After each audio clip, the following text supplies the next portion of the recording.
Bismillahirrahmanirrahim. Assalamualaikum warahmatullahi wabarakatuh. Saya Muhammad Irfan bin Saleh, nombor metrik 17166984 Jadi hari ini saya akan membentangkan berkaitan dengan tokoh ekonomi Islam iaitu Al-Imam Al-Ghazali. Baik, pertama sekali Al-Imam Al-Ghazali terkenal dengan pemikirannya yang sangat luas dalam pelbagai bidang ilmu. Begitu juga dalam bidang ekonomi.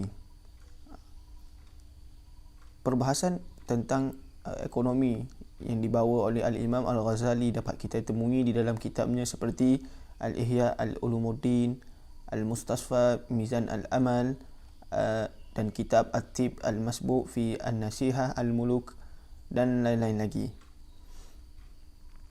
Sebelum kita masuk kepada sumbangan Al-Imam Al-Ghazali dalam ekonomi, kita akan membahaskan berkaitan dengan latar belakang Al-Imam Al-Ghazali.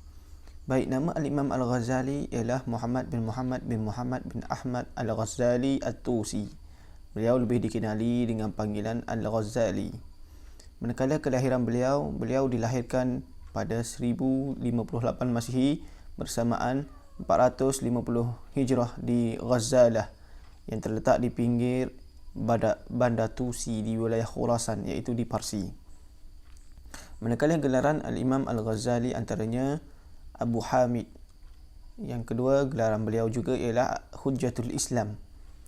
Manakala latar belakang pendidikan beliau pada tahun 469 Hijrah, Al-Ghazali pernah melanjutkan pembelajarannya ke Jurjan dan antara gurunya yang famous adalah Al-Imam Al-Haramain Al-Juwaini.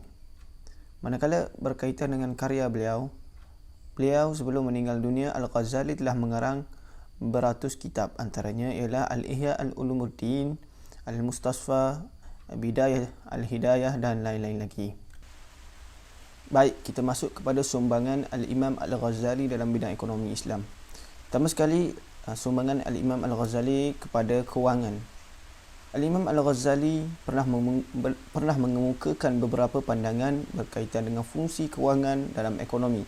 Antaranya beliau menyatakan wang sebagai qiyam ad-dunya ataupun alat yang digunakan untuk mengukur nilai barang dan membandingkan dengan barang yang lain. Oleh hal yang demikian, maka layaklah wang itu digelar sebagai hakim mutawasir ataupun hakim yang adil untuk menentukan harga barang. Ini merupakan antara sebab wang dicetak untuk kegunaan masyarakat dalam aktiviti ekonomi. Selain itu, Al-Imam Al-Ghazali juga menyatakan fungsi wang sebagai at-tabadul ataupun al-muawidah yang bermaksud wang sebagai perantara dalam pertukaran barang. Selain itu, prinsip kewangan yang dijelaskan oleh Al-Ghazali bertujuan memastikan kestabilan mata wang emas dan perak. Oleh sebab itu, beliau mewajibkan setiap wang yang dikeluarkan perlu mempunyai sandaran nilai emas dan perak bagi mengukuhkan fungsi wang dalam pasaran. Baik, kita tengok kepada sumbangan Imam Al-Ghazali yang kedua, iaitu berkaitan dengan sistem barter. Al-Imam Al-Ghazali secara tegasnya menolak terhadap sistem barter ataupun sistem pertukaran barang. Kerana apa? Kerana beliau menyifatkan sekiranya sistem berkenaan satu-satunya sistem yang digunakan dalam ekonomi, ia sudah pasti mengundang kesulitan kepada peniaga dan pengguna. Sebab apa berlaku kesulitan? Kerana berlakunya kesusahan untuk menentukan nilai sesuatu tukaran. Sebagai contoh, si A nak tukar daging, si B nak tukar gula. Maka nilai daging itu lebih mahal berbanding gula. Maka di situ berlakunya kesusahan untuk menentukan nilai harga. Oleh hal yang demikian, Al-Imam Al-Ghazali menyatakan bahawa penggunaan wang merupakan satu keperluan yang utama dalam urusan ekonomi. Ini bukan sahaja menyelesaikan masalah ekonomi, malah ianya mewujudkan keperluan yang sesuai dengan perubahan masa yang praktikal sehingga masa kini. Seterusnya kita pergi kepada sumbangan Al-Imam Al-Ghazali yang ketiga, berkaitan dengan menimbung wang ataupun money holding.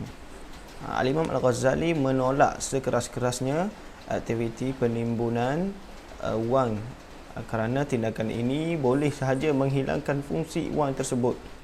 Beliau menyatakan bahawa wang diwujudkan adalah bertujuan untuk dijadikan sebagai alat transaksi agar ia boleh beredar dalam masyarakat, bukannya dimonopoli oleh golongan tertentu sahaja, khususnya golongan yang kaya. Seterusnya, kita tengok kepada sumbangan Al-Imam Al-Ghazali terhadap mata wang. Al-Imam Al-Ghazali juga menolak sekeras-kerasnya aktiviti perdagangan mata wang. Ini berdasarkan kepada kitabnya, iaitu kitab Al-Ihya. Beliau menyatakan sekiranya aktiviti tersebut dibenarkan berlaku, maka ia akan menyebabkan pengurangan wang dalam masyarakat, dan wang hanya berlegar dalam kalangan golongan tertentu sahaja, khususnya golongan yang kaya. Oleh hal demikian, Imam Al-Ghazali menganggap ianya sebagai suatu kezaliman. Itu antara pandangan Imam Al-Ghazali berkaitan dengan perdagangan mata wang. Seterusnya kita tengok kepada sumbangan Al-Imam Al-Ghazali terhadap pemerintah dan ekonomi. Al-Imam Al-Ghazali memberi pandangan bahawa kerajaan mempunyai kuasa penuh untuk melaksanakan serta melantik badan tertentu untuk mengurus hal ehwal kewangan dalam ekonomi seperti perbankan dan lain-lain lagi lah. Beliau turut melarang seandainya kuasa mencetak dan mengendalikan mata wang ini dilakukan oleh sesuatu pihak tanpa mendapat kebenaran daripada pihak pemerintah. Ini berdasarkan kepada prinsip ekonomi Islam. Campur tangan pemerintah dalam ekonomi sesebuah negara mestilah berlandaskan akidah yang mendorong kepada tindakan yang produktif, sekaligus menjadi kaedah utama yang dilaksanakan untuk membentuk masyarakat yang produktif.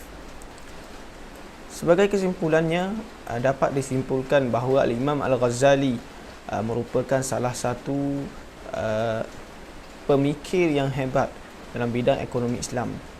Selain itu, beliau juga mempunyai teori-teori menarik dalam bidang ekonomi Islam, dan sesetengah daripada teori-teori beliau ini bukan sahaja ada persamaan dengan teori-teori ahli-ahli kewangan moden, tetapi juga masih diaplikasikan sehingga kini.